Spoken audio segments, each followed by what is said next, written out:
بسم اللہ الرحمن الرحیم۔ السلام علیکم ورحمۃ اللہ وبرکاتہ۔ امید ہے آپ سب خیریت سے ہوں گے۔ میں اپنے قرآن کلاس میں آپ سب کو خوش آمدید کہتا ہوں۔ آج میں بتاؤں گا آپ کو کہ حمزہ قطعی کیا ہے۔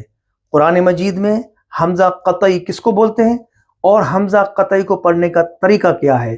اس سے پہلے آپ کو یاد ہوگا کہ اس سے پہلے والا جو سبق تھا ہمارا سبق نمبر 33، اس میں نے آپ کو بتایا تھا حمزۃ الوصل کے بارے میں کہ حمزۃ الوصل کیا ہے اور اس کو پڑھنے کا قاعدہ کیا ہے۔ اگر ابھی تک آپ نے وہ کلاس نہیں دیکھی تو آپ ضرور سبق نمبر 33 آپ ملاحظہ کریں اور دیکھ لیں کہ حمزہ قطعی اور حمزۃ الوصل میں فرق کیا ہے اور ان دونوں کو قرآن مجید میں کیسے پڑھا جاتا ہے۔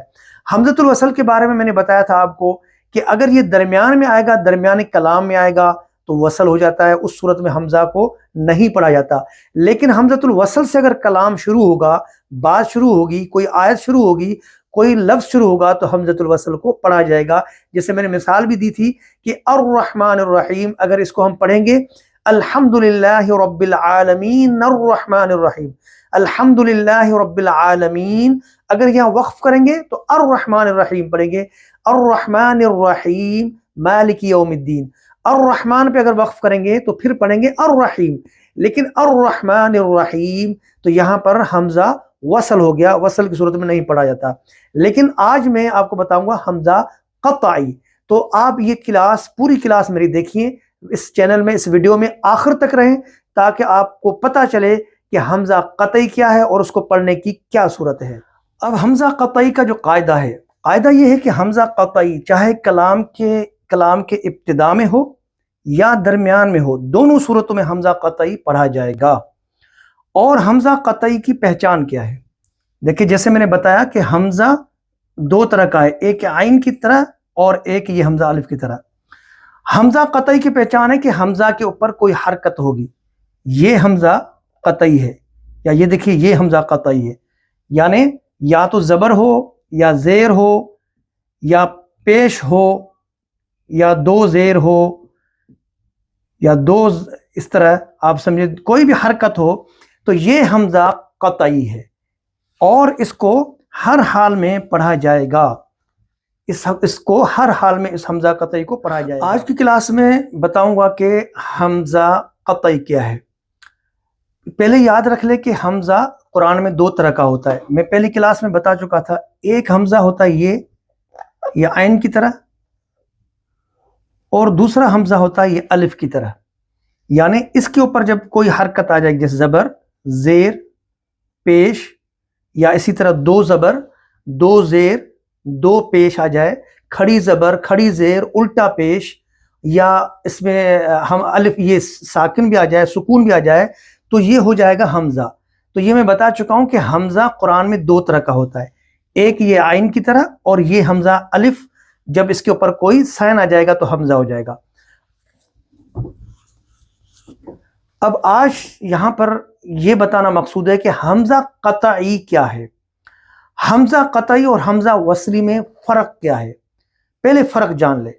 حمزہ قطعی جو ہے، حمزہ وصل جو ہے، وہ وصل کی صورت میں یعنی درمیان کلام میں آ جائے تو اس صورت میں وصل کیا جاتا ہے، پڑھا نہیں جاتا، یعنی حمزہ میں وصل ہوتا ہے۔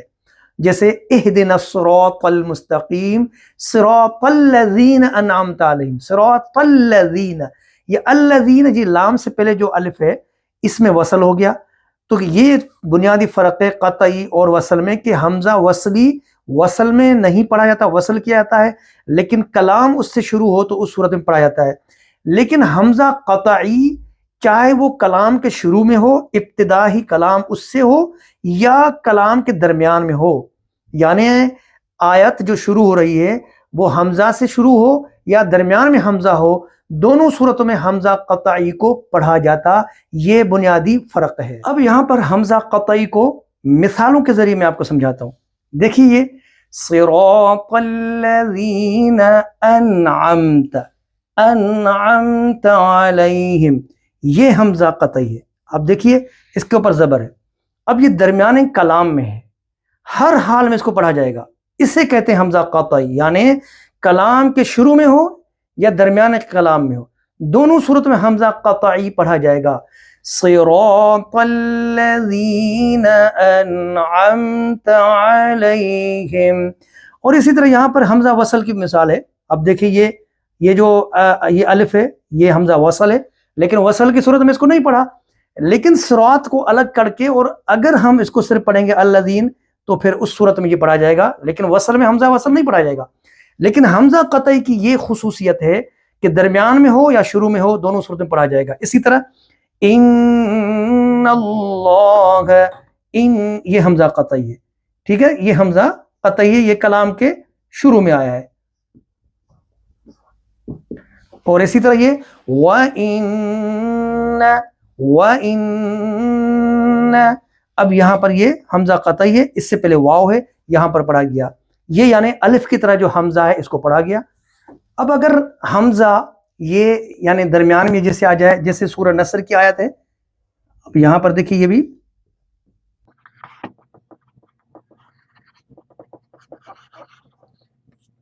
اِذَا جَاءَ نَصْرُ اللَّهِ، یہ حمزہ ہے جو عین والا، یہ حمزہ قطعی ہے، یہ اس کو ہر حال میں پڑھا جائے گا، ٹھیک ہے. اِذَا جَاءَ نَصْرُ اللَّهِ، یعنی اس کو چھوڑ نہیں سکتے ہیں، اس کو کبھی نہیں ترک کر سکتے ہیں، کیونکہ یہ حمزہ قطعی ہے. حمزہ قطعی کی ایک اور صورت، ایک اور نئی صورت یاد رکھیں. یہ دیکھیں واو، یہ واو ہے، یہ یا ہے، اور اس کے ساتھ الف بھی ڈال دیتے ہیں، یہ الف ہے. اس طرح کی صورت جب قرآن میں ہو تو یاد رکھیں الف کے اوپر حمزہ ہے، واو کے اوپر حمزہ ہے، یا کے اوپر حمزہ ہے. ان صورتوں میں یعنی الف واو کو نہیں پڑھا جائے گا بلکہ حمزہ کو پڑھا جائے گا. اب اس کی مثال میں دے رہا ہوں، جیسے قرآن کی آیت ہے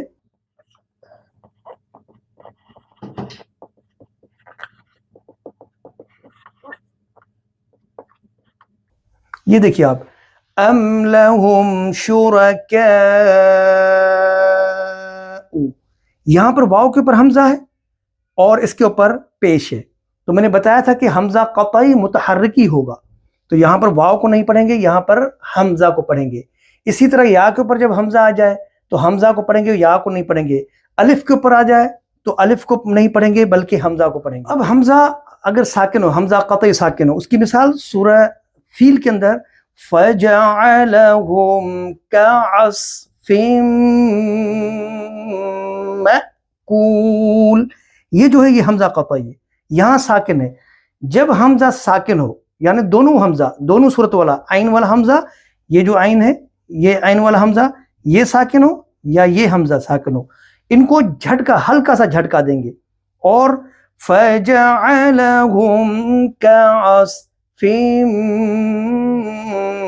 مَأْكُولٍ، جیسے فَتَأْتُونَ أَفْوَاجًا، فَتَأْتُونَ أَفْوَاجًا، یعنی یہ حمزہ قطعی درمیان میں ہو، ساکن ہو، اور اس کے کلام کے شروع میں ہو، ہر حال میں اس حمزہ کو پڑھا جائے گا. یہاں اس مثال میں دیکھیے آپ ہے لِلْمُؤْمِنِينَ، یہاں واو ہے، واو کے اوپر حمزہ ہے، یہ حمزہ قطعی ہے کیونکہ حمزہ کے اوپر سکون ہے. تو اس کو اس طرح نہیں پڑھیں گے لِلْمُؤْمِنِينَ بلکہ لِلْمُؤْمِنِينَ، ہلکا سا جھٹکا دیں گے، لِلْمُؤْمِنِينَ، لِلْمُؤْمِنِينَ. الحمدللہ ہمارا آج کا سبق حمزہ قطعی کے بارے میں ختم ہوا، اور میں اس امید کے ساتھ آپ سے اجازت چاہتا ہوں کہ آپ یہ پوری ویڈیو آپ خود دیکھیں. اس میں جو سوالات ہوں آپ وہ کمنٹ باکس میں کمنٹس بھی کریں، سوالات بھی کریں، اور آپ اس کو ثواب کی نیت سے دوسروں تک شیئر بھی کریں.